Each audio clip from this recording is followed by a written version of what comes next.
అండి జగన్మోహన్ రెడ్డి అయితే రైతులను పరామర్శించడానికి అయితే ప్రకాశం జిల్లాకు వచ్చారండి. అక్కడైతే జన నీరాజనం పట్టారు. ఒక రకంగా చెప్పాలంటే ఒక సముద్రంలా కనబడింది ఆ రోడ్లన్నీ కూడా మీరు చూస్తే.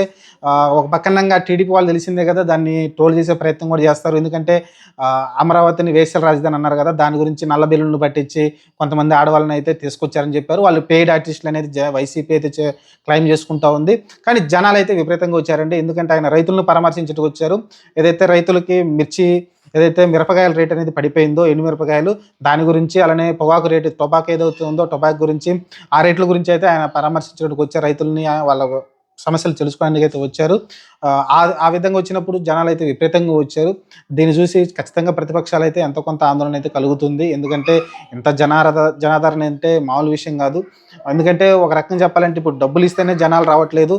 అదే మరి డబ్బులు ఇవ్వకుండానే ఆయన జస్ట్ పరామర్శకు వచ్చారు. ఆ పరామర్శకు వచ్చిన దాన్ని మరి క్రౌడ్ పుల్లింగ్ వీళ్ళేమన్నా పక్కనున్న నాయకులు ఏమైనా క్రియేట్ చేశారా లేకుంటే తెలియదు కానీ ప్రస్తుతానికి జనాలైతే విపరీతంగా వచ్చి మళ్ళీ తన సత్తా అయితే చాటుకున్నాడు.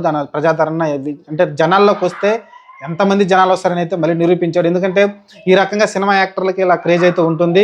ఒక హీరో వచ్చారు అనుకోండి, అదే పవన్ కళ్యాణ్ వచ్చి ఉంటే రోడ్లు మొత్తం ఫుల్ అయిపోతుంటాయి. అదేవిధంగా నిన్న జగన్మోహన్ రెడ్డి వస్తే మనది కనిపించింది. యువత కావచ్చు లేకుంటే మిగతా ఏ వయసుతో సంబంధం లేకుండా అందరు రోడ్డు మీదకి వచ్చి అయితే అతన్ని అయితే అంటే జస్ట్ కలవడానికి వచ్చేసారు, చూడడానికి వచ్చారు. ప్రజలందరూ కూడా స్వచ్ఛందంగా వచ్చారు. మరి చూద్దాం, ఇక్కడైతే పెయిడ్ అని చెప్తున్నారు కొంతమంది. మందు సీసాల కోసం లేకుంటే తెలిసింది కదా 500 డబ్బుల కోసం అయితే వచ్చారని చెప్తున్నారు.